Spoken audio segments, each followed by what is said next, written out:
10,000 বিশিষ্ট কাফেলার মধ্য থেকে একজন ডাক দিয়া বলে, যেহেতু আমরা ইয়ামান দেশ থেকে আসছি, আমরা পাগল না দেইকা যাব না। আরেকজন হয় আমিও না দেইকা যাইমু না, আরেকজন হয় আমিও না দেইকা যাইমু না। এরকম ভাবে ঐক্যবদ্ধ হইয়া পুরা 10,000 কাফেলা মুহাম্মদ সাল্লাল্লাহু আলাইহি ওয়াসাল্লামকে পাগল হিসাবে দেখার জন্য গেছে। ওই জায়গায় যাইয়া দেখে সরকারে দো আলম নবী আল্লাহর কালাম তেলাওয়াত করেন। আল্লাহর কালামের মধ্যে কোনো সন্দেহ আছে?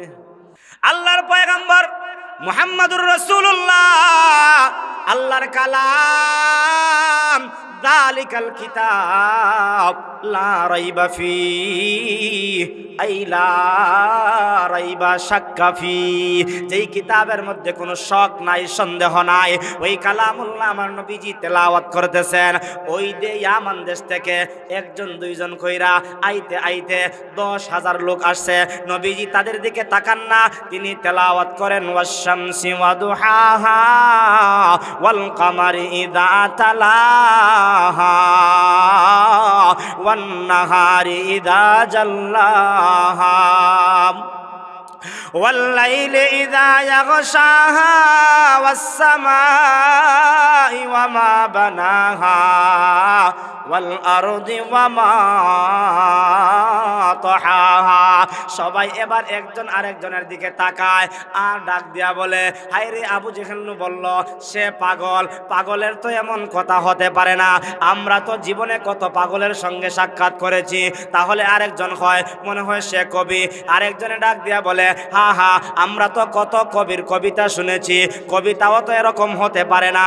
আরেকজন হয়, মনে হয় সেটা জাদুর মন্ত্র হতে পারে। এদের মধ্য থেকে আরেকজন ডাক দিয়া বলে, আমরা তো জীবনে কত মন্ত্র শুনেছি, কিন্তু এমন মন্ত্র তো আমরা শুনি নাই। একজন আরেকজনের সঙ্গে তর্কে লিপ্ত হয়ে গেল। আরেকজন সাহস করে দাঁড়াইল, ও মুহাম্মদ, তুমি যা বলতেছ জবান দিয়া, এগুলো কি মন্ত্র? নবীজি বলেন, না। এগুলো কি কোনো গণকের কোনো মন্ত্র? বলে না। তাহলে কি এটা কোনো কবি? বলে না, এটা কবিতাও না। তাহলে কি বলতেছ? বলে আমি যা বলতেছি সেটা হলো আল্লাহর কালাম। বলে আল্লাহর কালাম দ্বারা তুমি কি বুঝাইতে চাও? রব্বানা ওয়া বা'আস ফীহিম রাসূলাম মিনহুম ইয়াতলু আলাইহিম আয়াতিকা। আমার আল্লাহ তাআলা নবীজিকে জানায় দিলেন, আপনি তেলাওয়াতের মাধ্যমে মানুষদেরকে দাওয়াত দিবেন। আমিও চাই মানুষদেরকে কালেমার দাওয়াত দিতে। তারা বলে, হ্যাঁ, তাহলে ঠিক আছে, আমরাও তোমার হাতে হাত রাইখা কালেমা পড়ে মুসলমান হতে চাই। একটা সূরার বিনিময় অল্প সময়ের ভিতরে 10,000 বিশিষ্ট একটা কাফেলা ইমানের কালেমা পড়ে মুসলমান হয়ে গেছে। আল্লাহু আকবার। আরো জোরে বলেন আল্লাহু আকবার।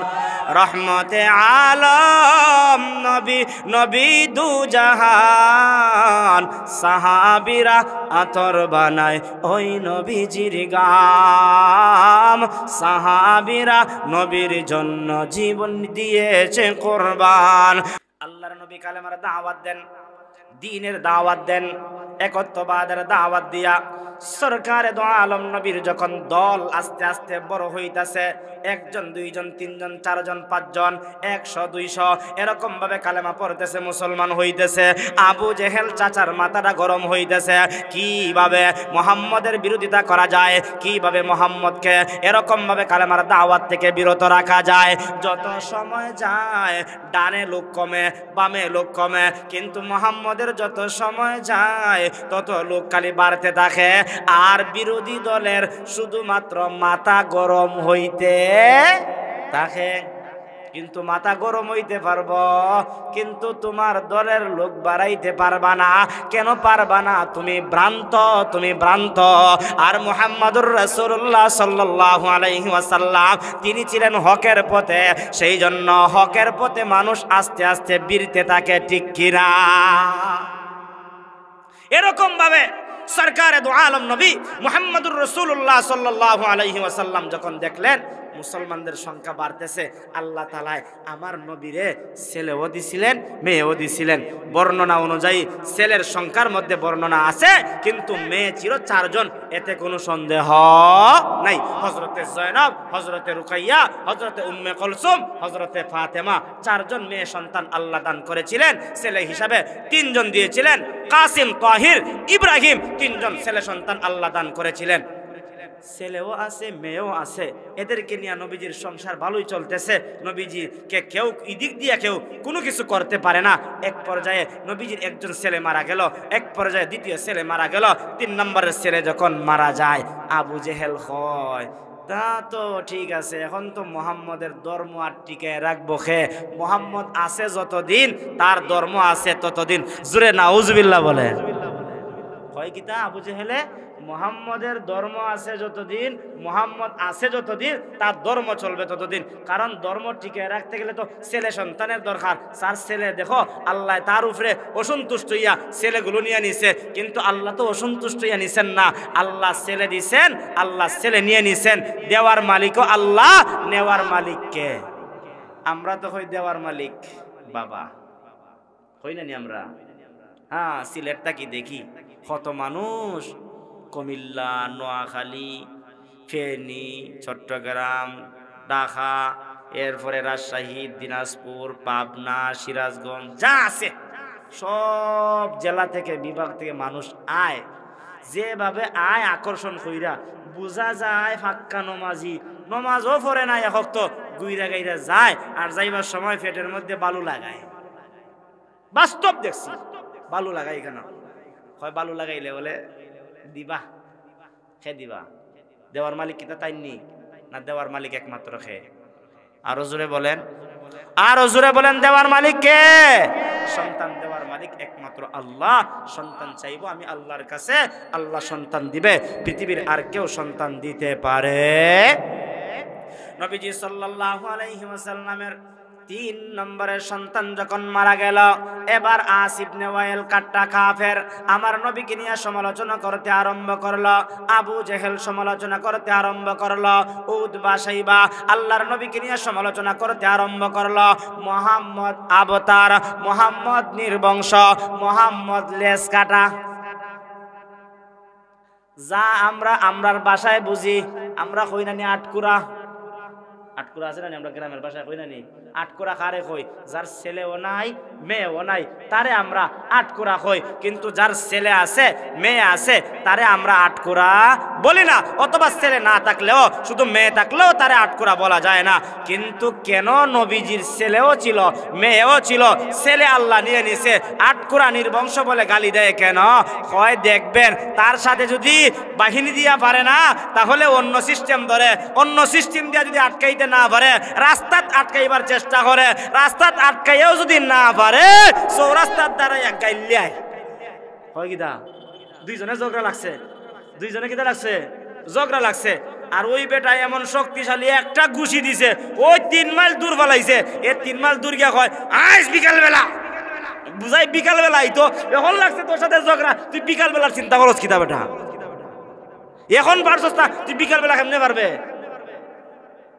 আসেনি এরকম ভাবে পারতো না বেটা, লাখ পাই না জায়গা দিয়ে খাদ্য হয়, কই না আমরা গ্রামের ভাষায় বেটাই পারতো না।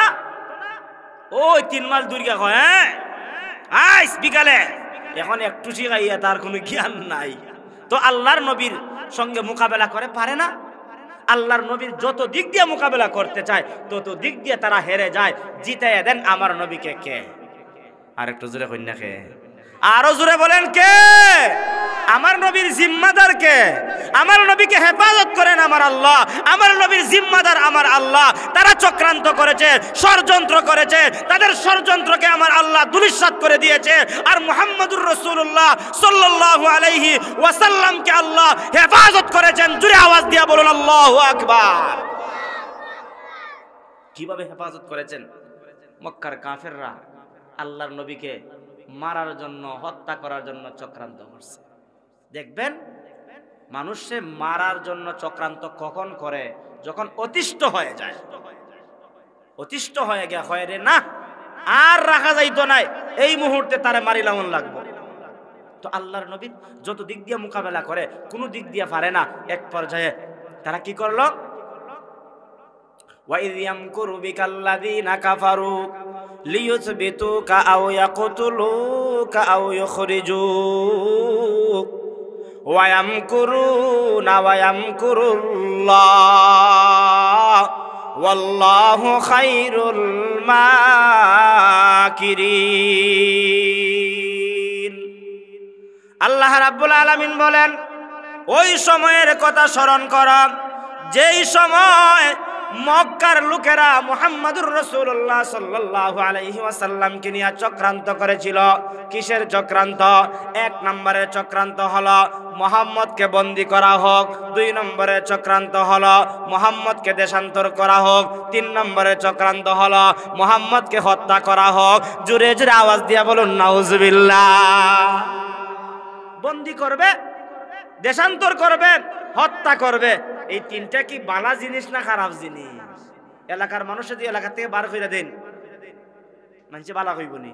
না মানুষে কইব দেখছো নি কত বড় জালিম মহল এলাকার ভিতরে, জালিম মহলতে জুলুম কইরা একটা মানুষে বার করে দিছে। বালা মানুষে বার করলে পরে মানুষে এমন সমালোচনা রানীগাঁও বাজারিগা খরবরি না করতো না। একটা বালা মানুষ এলাকাত বান্দা তো রাখছেন মনে করো নাকি বাঞ্চন না আপনারা, বান্দা তো রাখছেন মনে করেন। রানীগাঁও বাজার যে সংবাদটা যায় মানুষ কইব লোকটা খুব ভালো মানুষ আছেন, খুব ইমানদার, আল্লাহওয়ালা মানুষটারে এই কুনারগাঁও এলাকার মানুষ, পূর্ব রানীগাঁও এলাকার মানুষে বান্দা তো রাখছে, এলাকার মানুষের তেমন বেশি। আপনারা পূর্ব এলাকার রানীগাঁওর মানুষ বালা, আমরা আত্মীয় স্বজন এলাকাতে আছে, এর লাগে খারাপ হই না, ভালা হই। এরপরে কিতা করে, যে কোনো জায়গাতে হত্যা করে, কিতার লাগে করে চক্রান্ত কইরেই তো করে। তারা চক্রান্ত করছে। এই তিনটা চক্রান্তের কথা আল্লাহ কোরআনের মধ্যে রেকর্ড করে দিয়েছেন। কিয়ামত পর্যন্ত বেদিন বেঈমানরা শিক্ষা গ্রহণ করবে, চক্রান্ত করতে পারবা, এরকম আয়নাঘর বানাইতে পারবা, যাকে আল্লাহ বাঁচাইতে চাইবে আল্লাহ তাকে বাঁচাইবে। আয়নাঘর কেন, মাটির নিচে রাখলে পরেও আল্লাহ হেফাজত করবেন, ঠিক কিনা? হেফাজতের মালিক আল্লাহ। তারা চাইলো দেশান্তর করবে, দেশান্তর করবে, কিন্তু আল্লাহ বলেন না, দেশান্তর করতে পারবে না। তাদের মধ্য থেকে একজনে কয়, ওই বেটা তারা এলাকার থেকে বার করতে, যে এলাকা যাইব বেটা, বেটার মুখের যে ভাষা শুই না তো কি হয়ে যাবে, তার দলভুক্ত সবাই হয়ে যাবে। ঠিক তেমনি ভাবে আমার নবীরে যে তোমরা বার করতাই, নবীরে বার করলে পরে আমার নবী সাল্লাল্লাহু আলাইহি ওয়াসাল্লামের মুখের জবানের ভাষা, চেহারা, আখলাক, চরিত্র দেইকা যে এলাকায় যাবেন নবীজি, ওই এলাকার মানুষ তার দলভুক্ত হয়ে যাবে। 2 দিন পরে এলাকা থেকে লাঠি সুটা লইয়া তোমরারে 12টা বাজাইব। অতএব মুহাম্মদরে বের করার কোনো দরকার নাই। তারাই বুদ্ধি দেয় মারবার লাগি, আবার তারার মধ্যেই 2-4 দেখছেন মুরব্বী দেখছেন নি, এমনি দিল কতখান থাকে। আবার যখন 12টা দিব, 12 উলিয়া কইলে কেউ রাগ করে, পাক পাঁচ কইলে আবার কেউ রাগ করবো, এলে বুঝাইলাই। আগে খাওয়াইছে 5 আঙ্গুল, এখন 12 আঙ্গুল যখন খাওয়াইছে 5 আঙ্গুলের কোনো বিল নেই। বুঝছেন না আপনারা? সংক্ষেপে বুঝাইছি। একই ব্যক্তি 5 আঙ্গুলও খাইছে, আবার এদিকে 12 আঙ্গুলও খাইছে। প্রথম শুরুতে 5 আঙ্গুলের কিছু ফামপট্টি দিছে, 5 আঙ্গুলের ফামপট্টি শেষ, এখন 12 আঙ্গুলে যাইতে ধরছে, 5 আঙ্গুলে আর লড়তে পারবো নি। এরকম বিচার আসেনি মনে করো? আমার নিজের চোখে এমন কিছু মানুষ আমি দেখতাম চুনারুঘাটের মধ্যে, বলতে হয় টুপি ঠিকই আছে, নমাজ পড়তে পড়তে কেন কপালে খড় ফলাইছে। যে কোনো একটা বিষয়ে আমি তার মোকাবেলা করতে হয়েছে, দেখছি নমাজ পড়তে পড়তে এই জায়গা কি বলাইছে, খড় ফলাইছে। জামে মসজিদের, চুনারুঘাট জামে মসজিদের প্রথম কাতারের মুসল্লি, টেকা খাইয়া উদা মিথ্যা কথা, উদা মিথ্যা কথা। আল্লাহ তার উপরে গজব পালাইব। যদি সে সত্যি কথা কইতো আল্লাহ তারে রহম করব, আর মিথ্যা কথা যা কইছে এর কারণে 2 দিন পরে দেখা গেছে স্টক করছে। কিন্তু আল্লাহর বিচার ধীরে ধীরে ধরলে আল্লাহ ছাড়েন না। আমি পরে জিগাইলাম, ভাই সাহেব আপনি যে কইছেন, আপনি জান না কইছেন নি? না বেটা কইছে, ইয়া কইছে বলতে ওটাই খাওয়াইছে রে বাবা, ওটাই খাওয়াইছে। তেমন মানুষ আছে না নাই? দেশান্তর করার জন্য এইটা করছে। যেই এলাকাতে যাবে ওই এলাকার মানুষ মুহাম্মদ সাল্লাল্লাহু আলাইহি ওয়াসাল্লামের দলভুক্ত হয়ে যাবে, সেজন্য ওই দেশে পাঠানোর দরকার নাই। তাহলে কি করা যায়? বন্দি করে রাখো। মুহাম্মদ সাল্লাল্লাহু আলাইহি সাল্লামকে বন্দি করার জন্য তারা চক্রান্ত করলো। আবার এইটার মধ্যে বেটু আসছে যে মুহাম্মদ সাল্লাল্লাহু আলাইহি সাল্লামকে তোমরা বন্দি করে রাখবা, তার আত্মীয় স্বজন তো কমপক্ষে আছে, তার গোষ্ঠীকারার লোক তো আছে, তারে বন্দি করে রাখা যাবে না। তাহলে কি করা লাগবে? তারে হত্যা করিলাম। নাউজুবিল্লাহ।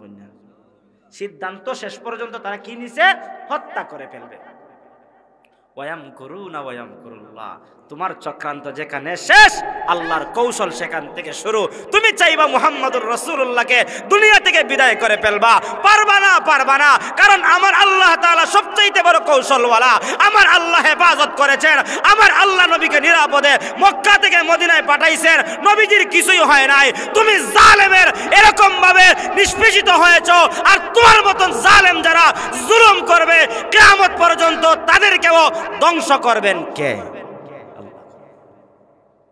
অতএব দোস্ত, দুনিয়ার চক্রান্ত না, কৌশল একমাত্র কৌশলকারী কে? আল্লাহ। সংক্ষিপ্ত কথা, আমার নবীরে মারার দিক দিয়েও পারলো না, বন্দি করার দিক দিয়েও পারলো না, গালিগালাজ কইরাও পারলো না। শেষ পর্যন্ত এমন একটা গালি বানাইছে যেই গালি নবীর সঙ্গে লাগারই কোনো কথা। যে বেটা চুরি করছে না, বেটা যদি বেটা তুই সুর, বেটা গায়ে লাগবো নি।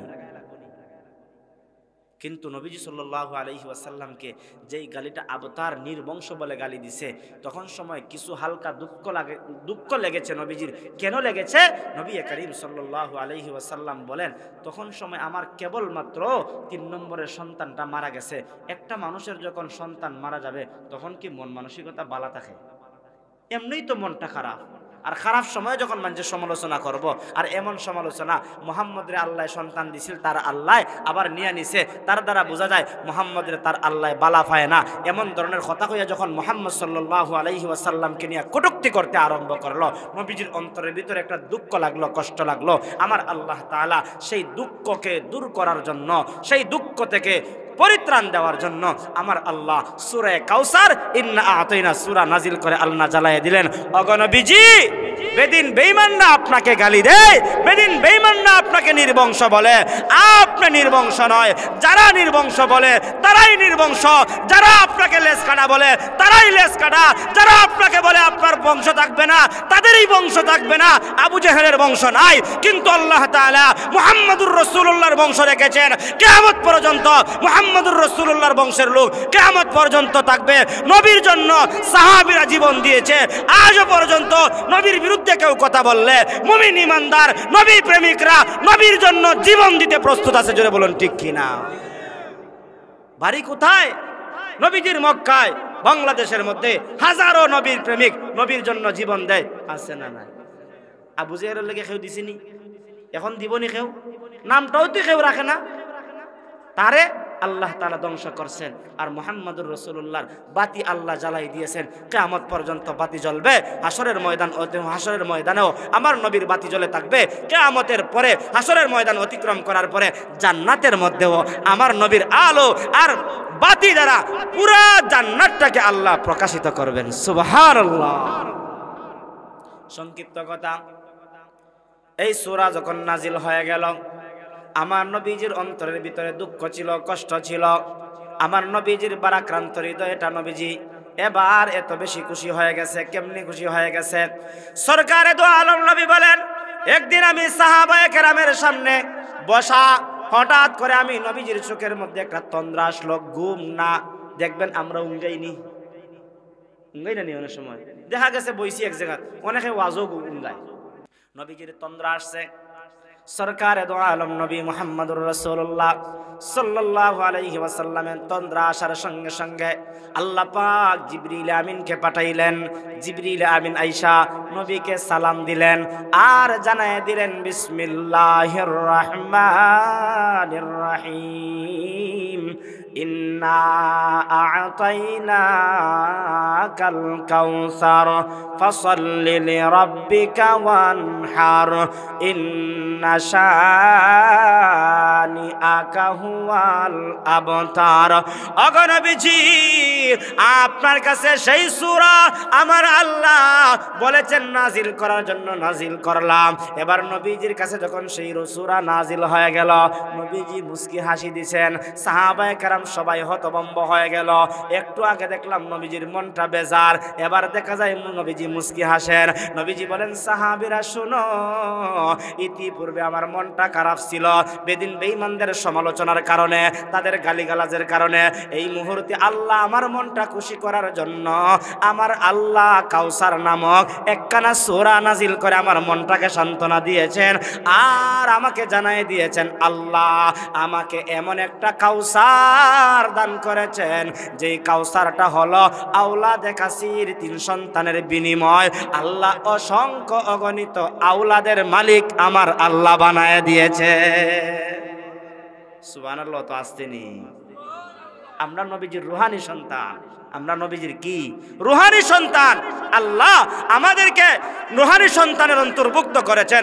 নবীজির কেবলমাত্র 3 জন সন্তান নিয়ে নিছেন, কিন্তু রুহানি সন্তান কিয়ামত পর্যন্ত আসবে। রুহানি সন্তানরা নবীর বিরুদ্ধে কেউ কথা বললে ছেড়ে দিবে না, যেখানেই কথা বলবে সেখানেই প্রতিবাদ হবে, যেখানেই বিরুদ্ধে কথা বলবে সেখানেই তার মোকাবেলা করবে। প্রমাণ হয়ে গেছে যে কোনোই বেদিন বেঈমানরা আমার নবীজির বিরুদ্ধে কথা বলছে, সেখানেই তার মোকাবেলা হয়েছে। জোরে আওয়াজ দিয়ে বলুন ঠিক কিনা। আমার নবী সাল্লাল্লাহু আলাইহি ওয়াসাল্লামকে আল্লাহ তাআলা জানাই দিলেন, ওগো নবীজি আপনাকে ইন্না আ'তাইনাকাল কাউসার, আপনাকে কাউসার দান করেছি। এই কাউসারের অনেক ব্যাখ্যা, এর মধ্যে একটা ব্যাখ্যা হলো, ওগো নবীজি আপনাকে কাউসার দিলাম, তার মানে হলো আপনাকে দুনিয়া আখিরাতের কল্যাণ সম্মান দান করে দিলাম। মক্কার কাফেররা নবীজির বিরোধিতা করেছে, হত্যা করার চেষ্টা করেছে, নবীজিকে দুনিয়া থেকে বিদায় করার চেষ্টা করেছে, দেশান্তর করার চেষ্টা করেছে, নবীজিকে পাগল বলে গালি দিছে, নবীজিকে জাদুকর বলে গালি দিছে। শেষ পর্যায়ে নবীজিকে যখন আবতার নির্বংশ গালি দিয়েছে, আল্লাহ তাআলা জানায় দিলেন এতগুলোর পিছনে কারণ হলো নবীজিকে ছোট করা, নবীজির সম্মানকে ক্ষুণ্ণ করা। আল্লাহ বলেন আপনার সম্মানকেও ক্ষুণ্ণ করতে পারবে না, আমি আল্লাহ আপনার সম্মান বাড়ায়া দিয়েছি। সুবহানাল্লাহ। কিভাবে সম্মান দিলেন? তাওরাত কিতাবে আল্লাহর নাম, তাওরাত কিতাবে আমার নবীর নাম। শুরুতেই বলে গেছি জান্নাতের প্রতিটা দরজায় আমার আল্লাহর নাম, জান্নাতের প্রতিটা দরজায় আমার নবীর নাম। তাহলে সেটার দ্বারা নবীজির সম্মান কমছে না বাড়ছে? জোরে আওয়াজ দিয়া বলুন, কমছে না বাড়ছে? এজন্য সহিহ মুসলিম শরীফের এক হাদিসের মধ্যে আমার নবী সাল্লাল্লাহু আলাইহি ওয়াসাল্লাম বলেন, ফুদ্দিলতু আলাল আম্বিয়াই বিসিদ্দিন, 6 কারণে আল্লাহ আমার নবীকে সম্মান দান করেছেন। আল্লাহু আকবার। 6 কারণে আল্লাহ আমার নবীকে সম্মান দান করেছেন। এর মধ্যে 1 নাম্বার হলো উতিতু জাওয়ামিআল কালিম। ওগো নবীজি আপনাকে অল্প কথায় বেশি বুঝাইবার শক্তি দিলাম। 2 জন মুরব্বী এলাকার মধ্যে আছে, একজন দেখবেন 10 কথা কইয়াও ফিনিশিং দিতে পারে না, এরকম ভাবে বিচার সমাধান দিতে পারে না। আর একজন ব্যক্তি কেবলমাত্র 2 মিনিট পাইছে, 10টা কথা কইছে, মুহূর্তের ভিতরে সমাধান দিছে। এমন মুরব্বী আছে না নাই? আদম নবী 1000 বছর হায়াত পাইছেন, নূহ পয়গম্বর 950 বছর কালেমার দাওয়াত দিয়েছেন, 1000 বছর হায়াত পাইছেন। উম্মতের সংখ্যা ছিল অল্প, কালেমার দাওয়াত 950 বছর দাওয়াত দেওয়ার পরে 80 থেকে 82 অথবা 350 উম্মত ছিল। এরকম ভাবে যত নবী দুনিয়াতে আল্লাহ পাঠাইছেন সমস্ত নবীগণ প্রায় বেশি লম্বা হায়াত পাইছেন, কিন্তু আমার নবীজির কেবলমাত্র 63 বছরের হায়াতের জিন্দেগি। 63 বছরের ভিতরে 40 বছর বাদ দিলে মাত্র তাকে 23 বছর। এই 23 বছরের ভিতরে অল্প কথায় মানুষদেরকে এমন ভাবে দ্বীনের কথা, ইসলামের কথা, কোরআনের কথা, জান্নাত জাহান্নামের কথা মানুষদেরকে বুঝাইছেন। আর মানুষেরা সঙ্গে সঙ্গে কালেমা পড়ে মুসলমান হয়ে গেছে। এমন হাজারো নজির আছে না নাই? সংক্ষিপ্তভাবে একটা ঘটনা বলি, কিভাবে আমার নবী অল্প কথায় মানুষদেরকে বেশি বুঝাইলেন। আল্লাহর নবী মুহাম্মদ সাল্লাল্লাহু আলাইহি ওয়াসাল্লাম মক্কায় মানুষদেরকে কালেমার দাওয়াত দেন। হঠাৎ করে ইয়ামান দেশ থেকে 10,000 বিশিষ্ট একটা কাফেলা মক্কায় আসবে, আল্লাহর ঘর তাওয়াফ করবে, সাথে সাথে ব্যবসা বাণিজ্য করে আবার তার দেশ ইয়ামানে চলে যাবে। আল্লাহর পয়গম্বর মুহাম্মদুর রাসূলুল্লাহ সাল্লাল্লাহু আলাইহি ওয়াসাল্লাম সংবাদ পাইলেন তাদেরকে কালেমার দাওয়াত দিতে হবে। কিন্তু যেই রাস্তা দিয়া মনে করেন পূর্ব রানীগাঁও এলাকায় ঢুকবে, এই রাস্তার পয়েন্টের মধ্যে আবু জেহেল চাচা দাঁড়িয়ে আছে। আবু জেহেল ডাক দিয়া বলে, ওরে ইয়ামানের লোকেরা, তোমরা আসছো মক্কায়, কোনো অসুবিধা নাই, মক্কায় তাওয়াফ করবা, ব্যবসা বাণিজ্য করবা, কোনো অসুবিধা নাই। তবে তোমাদেরকে একটা সতর্ক করে দিতে চাই, আমাদের বংশের লোক, আমাদের ওই ভাতিজা যার বাবা জন্মের পূর্বে দুনিয়া থেকে বিদায় হয়ে গেছে, জন্মের কিছুদিন পরে মাকে হারিয়ে ফেলছে, সাত দাদার দায়িত্বে থাকছে, দাদাও কিছুদিন পরে দুনিয়া থেকে বিদায় হয়ে গেছে, চাচার দায়িত্বে থাকছে, চাচাও এরকম ভাবে দুর্বল হয়ে গেছে। আমাদের ভাতিজা কানায় কাবার চত্বরে বসা পাগল, তোমরা সেই পাগলের কাছে যাইবা না। যদি যাও ভাই ভাইয়ের মধ্যে ঝগড়া লাগাই দিবে, স্বামী স্ত্রীর মধ্যে ঝগড়া লাগাই দিবে, কুমন্ত্রণা দেয়। আমাদের দেশের মধ্যে দেখবেন যেখানে বাধা দেওয়া হয় সেখানেই মানুষের বেশি ভিড় হয়, ঠিক কিনা? মনে করেন ফারকুল এলাকায় ওই জায়গায় যাওয়ার পর একজন ব্যক্তি আইসা রানীগাঁও বাজারে কইতাছে একটা বাঘ ধরা পড়ছে, যাইও না রে খাইলেইব। আর একজন কয় বেটা জীবনে বাঘ দেখছি না, খাইলে খাওক না খাইলে নাই, আমি যাইমু।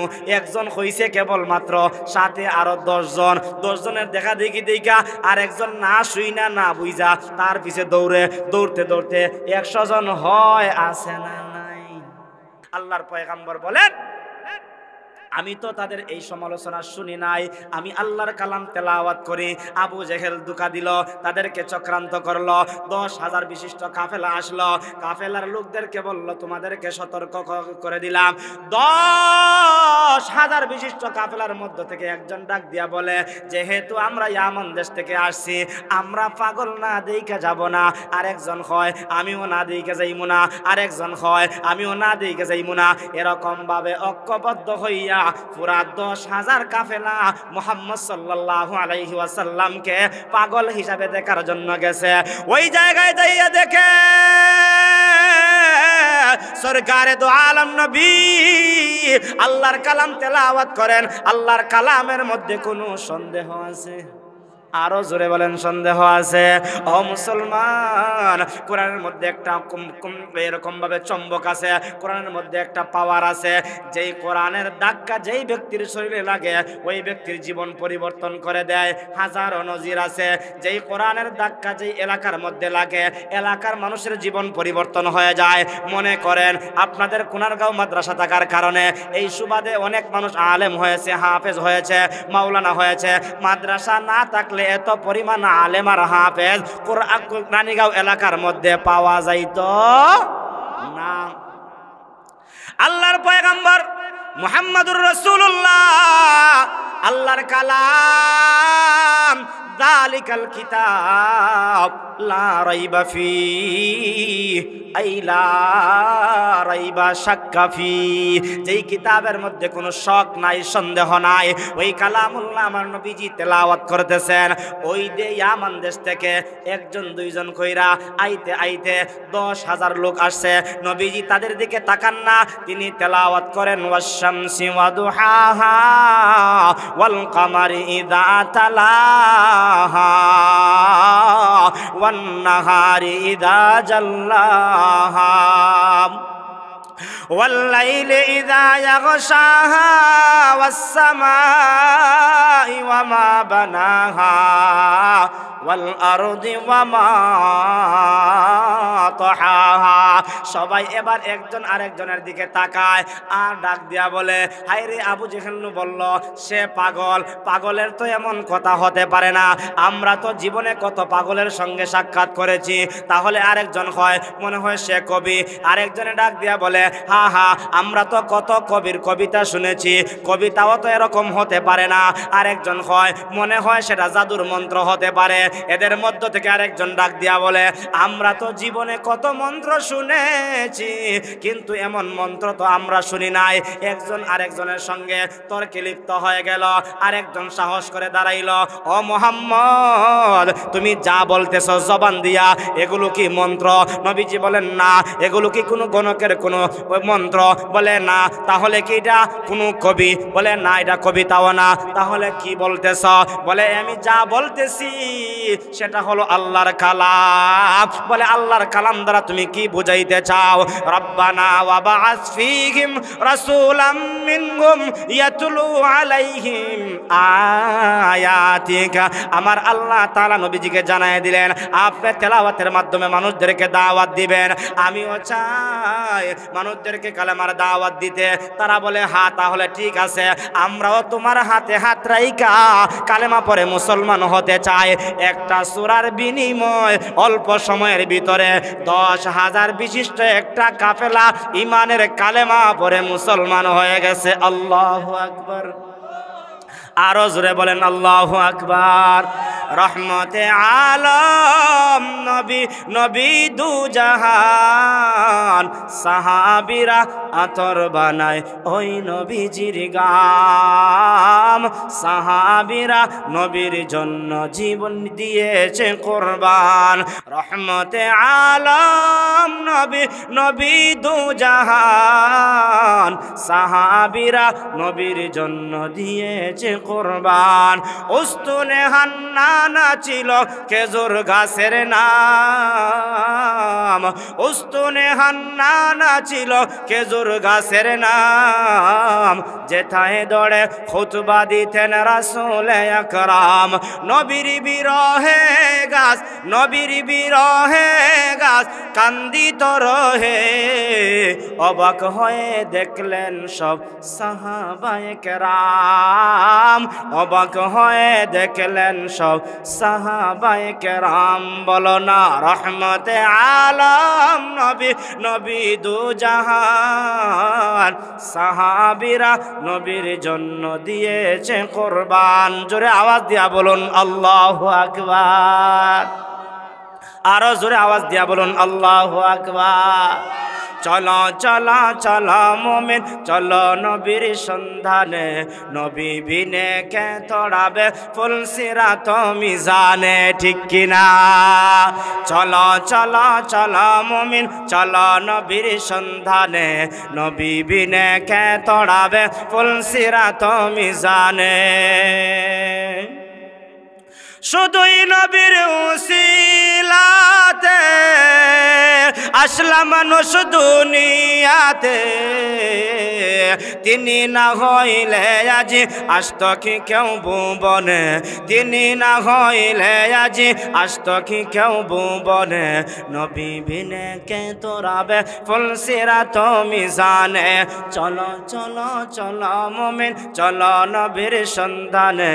নবী বিনে কে তোড়াবে ফুল সিরাত মিজানে। এমন ইতিম নবী আমার, পিতা মাতা নাই যে তাহার। তারপরেও কত মারা মারলো তাকে দুশ্মনে। তারপরেও কত মারা মারলো তাকে দুশ্মনে। নবী বিনে কে তোড়াবে ফুল সিরাত মিজানে। চলো চলো চলো মুমিন, চলো নবীর সন্ধানে। নবী বিনে কে তোড়াবে ফুল সিরাত মিজানে। নবীর মায়া নাই কি তোমার, কেমনে দুঃখ দাও যে আবার।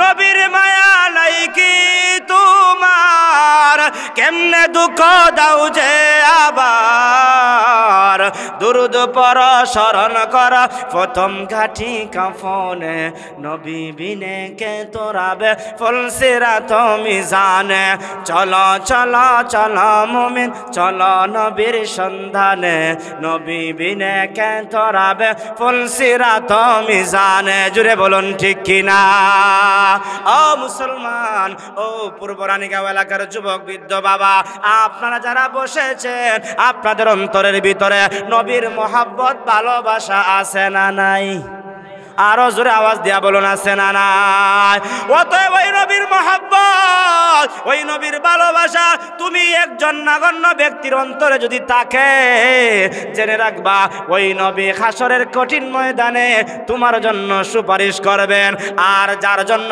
নবীজি সুপারিশ করবেন ওই ব্যক্তির কোনো ভয় থাকবে না চিন্তা থাকবে না টেনশন থাকবে না ওই নবী সুপারিশ করে ওই বান্দাটাকে জান্নাতের মধ্যে পৌঁছায়া দিবেন সুবহানাল্লাহ ও মুসলমান ইমানদার আমার নবী কেমন দরদি নবী কেমন উম্মতের কান্ডারি নবী সরকারে দু আলম নবী বলেন ওরে আমার উম্মতেরা শোনো হাসরের কঠিন ময়দানে ইয়াউমা ইয়াফিরুল মারউ মিন আখিহি ওয়া উম্মিহি ওয়া আবিহি ওয়া সাহিবাতিহি ওয়া বানি ওই কঠিন মুসিবতের সময় ভাই ভাই থেকে পলায়ন করবে স্বামী তার স্ত্রী থেকে পলায়ন করবে ওই কঠিন মুসিবতের সময় তোমরা আমাকে তিনটা জায়গায় তালাশ করবা যে কোনো এক জায়গায় আমি নবীকে পাইবা এক নাম্বার হলো মিজানের পাল্লার কাছে যেখানে আমলনামা ওজন করা হবে দুই নম্বরে হলো আমাকে পাইবা ফুলসিরাতের পুলের কাছে ওই জায়গায় যদি না পাও